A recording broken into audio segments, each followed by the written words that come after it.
आपको मैं एक बात बता दूं कि अगर आप गवर्नमेंट जॉब की तैयारी कर रहे हो तो बिल्कुल इस बात को दिमाग में रखना कि गवर्नमेंट जॉब की तैयारी के लिए पार्टिकुलरली 3 से 4 साल ही देना है। मैं ये भी बहुत ज़्यादा बोल रहा हूँ, ठीक है ना। 3 से 4 साल मिनिमम किसी को भी आपने देखा होगा कि गवर्नमेंट जॉब की तैयारी में देते हैं और पूरा जी जान से देते हैं। ऐसा नहीं है कि कोई भी नहीं चाहता कि मुझे जॉब ना लगे, सब लोग चाहते हैं भाई जॉब लगे, ठीक है।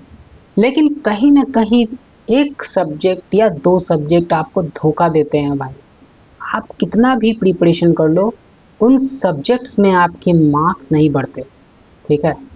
मैंने जब भी एग्जाम दिया एसएससी का तो मेरे मैथ्स में और रीजनिंग में स्कोर अच्छे रहे, लेकिन इंग्लिश जीएस में मेरे स्कोर उतने अच्छे नहीं आते थे, ठीक है ना। हालांकि जीएस तो मैंने बाद में सही कर लिया था, लेकिन इंग्लिश में उतने स्कोर अच्छे नहीं आते थे, जिसकी वजह से मेरा फाइनल सिलेक्शन कभी नहीं हुआ, ठीक है। आपको ये एहसास होता भी होगा कि मैं हर सब्जेक्ट में प्रॉपर मेहनत कर रहा हूँ, लेकिन फिर भी किसी न किसी पार्टिकुलर सब्जेक्ट्स में आपके मॉक टेस्ट में स्कोर कम रह जा रहे हैं, ठीक है ना। तो मैंने क्या क्या गलती की थी, मैंने गलती की थी कि मॉक टेस्ट को मैं एनालाइज तो करता था, लेकिन मैं उसमें इम्प्रूव करने के लिए ज़्यादा टाइम डिवोट नहीं करता था।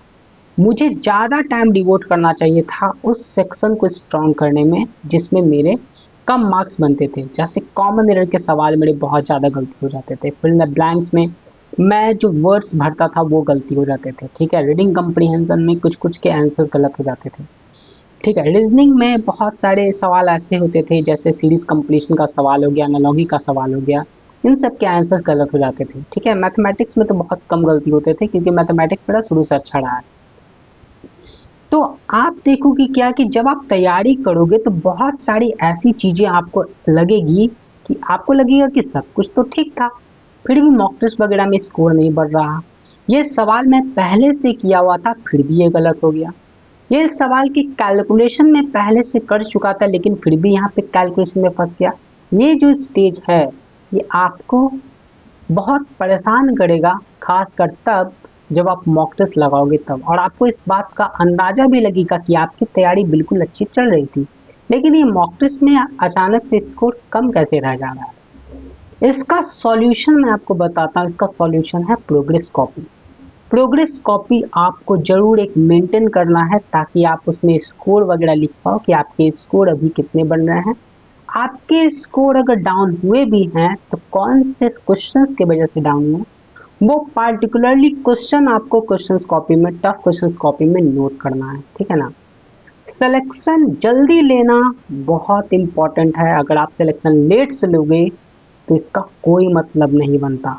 सरकारी नौकरी अगर लेट से आपकी लगती है तो बहुत ज़्यादा बेनिफिट नहीं है, और सरकारी नौकरी में ही जाओ बहुत ज़्यादा बेनिफिट नहीं है। आपको मंथ का एक सैलरी मिलता है, उस सैलरी में अपना पूरा का पूरा परिवार चलाना होता है। इस बात का आप ध्यान रखना कि सरकारी नौकरी आप अगर प्रिपरेशन कर रहे हो तो आप नौकरी लेने के बाद उससे फुलफिल रहोगे कि नहीं, आप पूरी लाइफ हैप्पी रहोगे कि नहीं। नहीं तो फिर गवर्नमेंट जॉब लेने के बाद आप पछताओगे भाई, ठीक है। ये मैं ओपनली कह सकता हूँ, क्योंकि गवर्नमेंट जॉब में उतना पैसा नहीं है। अगर आप ऐसा चाहते हो कि मेरी एक सैलरी परमानेंट मिले हर महीने, जिससे मैं बिल्कुल टेंशन फ्री रहूं, मुझे बाकी कोई दिक्कत ना आए, ठीक है। अगर आप ऐसी थिंकिंग रखते हो तो गवर्नमेंट जॉब में पूरा 100% दो। एसएससी सीजीएल 2027 के लिए मैं डेली टारगेट स्टार्ट करूंगा, और मेरे टारगेट बहुत डिफरेंट होंगे। मैं एग्जैक्ट क्वेश्चन आपको बताऊंगा कि कौन कौन से क्वेश्चन करना है, और ये मैं दावे के साथ कह सकता हूँ कि जिस टाइप के टारगेट्स मेरे होंगे आपका सिलेक्शन 100% पॉसिबल होगा, अगर आपने ईमानदारी से उसको फॉलो कर लिया, रिवीजन के साथ, मॉक टेस्ट के साथ, तो ठीक है ना। हालांकि मैं बताऊंगा अभी कि मॉक टेस्ट वगैरह कब देना है।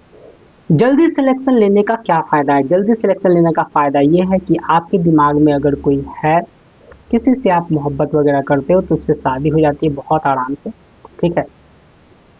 मेरी नहीं हो पाई, इसके पीछे का रीज़न आप समझ सकते हो कि मेरी सरकारी नौकरी नहीं थी, ठीक है ना। ये सबसे पहला बात आपके दिमाग में आएगा कि आपको नौकरी क्यों चाहिए, ठीक है ना। दूसरा रीज़न आपके दिमाग में ये आएगा कि हमको भाई इस दलदल से निकलना है। अगर आप बहुत गरीब फैमिली से बिलोंग करते हो तो उस दलदल से निकलना है भाई, ठीक है ना। देखो भाई, मैं भी बहुत ज़्यादा गरीब फैमिली से बिलोंग करता हूँ, मैं तो गरीब हूँ ही, ठीक है। मेरे मंथ की इनकम 8 से 10 हज़ार है, उससे ज़्यादा नहीं। मैं फिलो ट्यूटर एप्लीकेशन पर डाउट सॉल्वर का काम करता हूँ। मैं जो भी ऑफलाइन कोचिंग्स वगैरह में पढ़ाता था, स्कूल वगैरह में पढ़ाता था, वो मैं छोड़ चुका क्योंकि बहुत ज़्यादा मेंटल प्रेशर था उन सब वर्क में। ठीक है, क्वेश्चंस बनाओ, क्वेश्चंस को चेक करो, आप लेट से क्यों आए, बहुत रेस्ट्रिक्शन था। ठीक है ना। बहुत मेहनत करने के बाद भी बहुत कम पैसा आपको मिलता है ऑफलाइन में। ठीक है, आप मेहनत करके देखिए। तो जितना जल्दी आप नौकरी लोगे उतना कम टेंशन झेलोगे। अगर आप जितना लेट से नौकरी लोगे उतना ज़्यादा आपके ऊपर प्रेशर बढ़ता चला जाएगा। आपका दिमाग काम करना बंद कर देगा। सब्जेक्ट्स आपके, जो सब्जेक्ट्स की अंडरस्टैंडिंग है ना, वो धीरे धीरे डिक्रीज करने लगेगी जैसे जैसे उम्र बढ़ेगा। हाँ, आप में हिम्मत है सब कुछ झेलने का तो आप बैलेंस्ड रहोगे। अगर हिम्मत हारे, खासकर ये 28 के बाद होगा, जैसे ही आपका एज 28 पार करेगा और आपकी नौकरी वगैरह नहीं लगी, तो उस समय भाई दिक्कत होगा। मैं 30+ हूँ, कम्प्लीटली अनमैरिड हूँ, बिल्कुल जॉबलेस हूँ। मैं सिर्फ फिलो ट्यूटर ऐप पे काम करके अपना ज़िंदगी चला रहा हूँ भाई। ठीक है ना।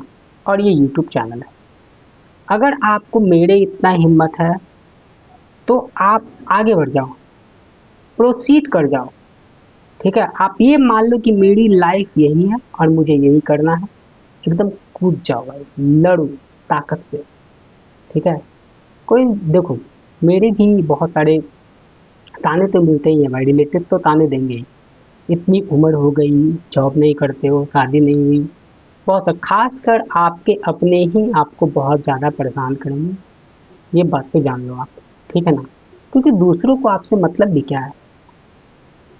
ठीक है, दूसरे आपकी आपको क्या बोलेंगे दूसरे, जो भी आपको वर्ड्स, और ये वर्ड्स कभी कभी आपको इतने ज़्यादा बुरे लगेंगे तो आपको लगेगा कि निकल लो भाई अपना बोरिया बिस्तर लेके। ठीक है भाई, कभी कभी तो ऐसा फीलिंग आएगा। लेकिन हम लड़के हैं भाई, हर चीज़ झेल लेते हैं। सिलेक्शन लेना बहुत ज़रूरी है, जल्दी सिलेक्शन लेना बहुत ज़रूरी है। तो इस वीडियो में यही, बाकी मैं बाद में आपसे बात करता हूँ। Thank you so much.